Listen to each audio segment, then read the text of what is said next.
9th के student ध्यान दें। आज की इस वीडियो में मैं आपको वार्षिक परीक्षा के लिए गणित का पेपर बताने वाली हूं। तो देखिए हमारे पास आपका पूरा पेपर आ चुका है। तो देखिए हूबहू यही पेपर आपको परीक्षा हॉल में देखने को मिलने वाला है। तो बिना किसी डाउट के देखिए प्रश्नों को और अच्छे से कंप्लीट करिएगा।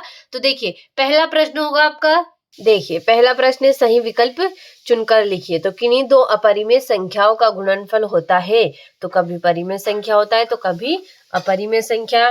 किसी वास्तविक संख्या का निरपेक्ष मान सदैव होता है तो धन संख्या होता है। शून्य बहुपद की घात है तो परिभाषित नहीं है। निम्नलिखित में से कौन त्रिभुजों की सर्वाक्षमता की एक कसौटी नहीं है। तो SSA। तीन असंरेख बिंदुओं से होकर अधिकतम वृत्त खींचे जा सकते हैं तो एक। और गोले का आयतन होगा तो 4/3 पाई आर क्यूब होगा। तो देखिए इस तरीके से आपका पहला प्रश्न आंसर सहित कंप्लीट हुआ। तो देखिए ये रहा आपका इंग्लिश मीडियम वालों के लिए, उनके लिए भी हम प्रश्न लेकर आए हैं। तो अच्छे से देखिएगा और स्क्रीनशॉट के माध्यम से कंप्लीट करिएगा। तो देखिए अब देख लेते हैं हमारा दूसरा प्रश्न, जो कि है रिक्त स्थानों की पूर्ति कीजिए। तो 9 के घात 1/2 का मान 3 है। y अक्ष के समानांतर रेखा के प्रत्येक बिंदु की भुज समान होती है। सरल रेखा का वह भाग जिसके दो अंत बिंदु हो रेखाखंड कहलाता है। आयत के विकर्ण बराबर होते हैं तथा एक दूसरे को समद्विभाजित करते हैं। 3x³ में x³ का गुणांक 3 है। और बिंदु 7, -6 की कोटि का मान -6 है। तो देखिए इस तरीके से आपका दूसरा प्रश्न भी आंसर सहित कंप्लीट हुआ। आगे प्रश्न है आपका। तो देखिए यहाँ से आपका दूसरा प्रश्न है इंग्लिश मीडियम वालों के लिए। तो अच्छे से स्क्रीनशॉट के माध्यम से कंप्लीट करिएगा। तीसरा प्रश्न है आपका, सही जोड़ी बनाइए। तो a⁻m भागित a⁻n। तो a⁻m - n होगा। एक ठोस विमाओं की संख्या तो 3 है।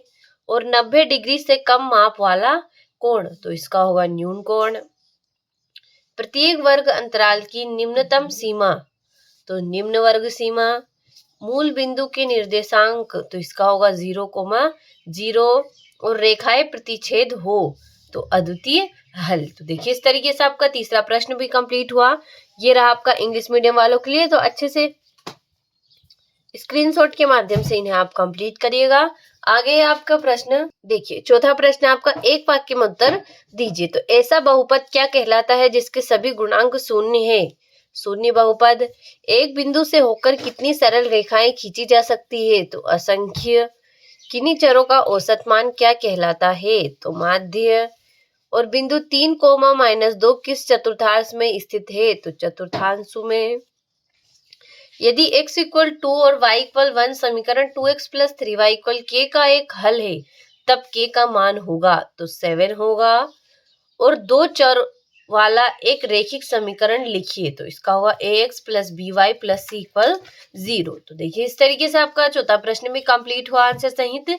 ये रहा आपका इंग्लिश मीडियम वालों के लिए। तो अच्छे से स्क्रीनशॉट के माध्यम से इन्हें आप कंप्लीट करिएगा। तो देखिए अब देख लेते हैं हमारा पांचवा प्रश्न, जो कि है सत्य असत्य लिखिए। तो बिंदु 0,3 तृतीय चतुर्थांश में स्थित है तो असत्य होगा आपका।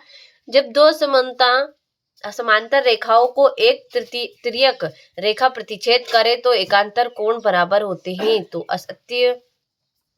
समद्विबाहु त्रिभुज के तीनों कोण बराबर होते हैं तो असत्य होगा। समलंब चतुर्भुज की सम्मुख भुजाएं समांतर होती हैं तो यह आपका सत्य है। और वृत्त की समान जिवाई केंद्र पर समान कोण आंतरिक करती है तो सत्य होगा। और एक त्रिभुज का क्षेत्रफल आधार इंटू शीर्षलंब होता है तो ये आपका असत्य होगा। तो देखिए इस तरीके से आपका पांचवा प्रश्न सत्य सत्य कंप्लीट हुआ। ये रहा आपका इंग्लिश मीडियम वालों के लिए। तो अच्छे से स्क्रीनशॉट के माध्यम से इन्हें आप कंप्लीट करिएगा। देखिए तो देखिए यहाँ से आपके प्रश्न,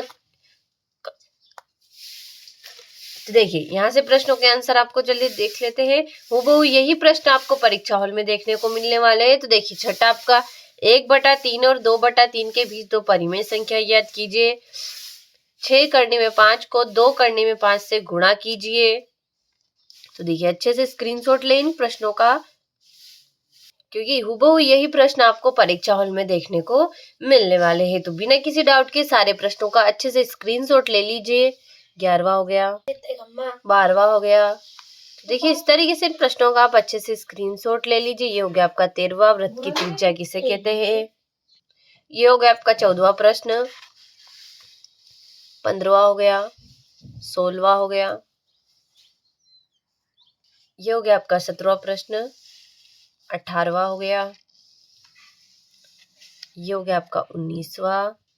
देखिए ये हो गया आपका 20वां प्रश्न।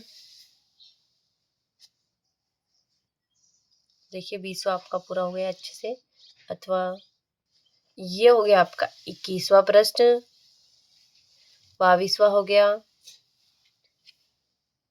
और ये हो गया आपका 23वां प्रश्न। तो देखिए आपको पेपर में कुल 23 प्रश्नों को देखने को मिलने वाले हैं। तो देखिए अच्छे से स्क्रीनशॉट के माध्यम से इन सभी क्वेश्चनों को कंप्लीट करिए। हूबहू यही प्रश्न आपको परीक्षा हॉल में देखने को मिलने वाले हैं। तो बिना किसी डाउट के सारे क्वेश्चनों को अच्छे से कंप्लीट करिएगा।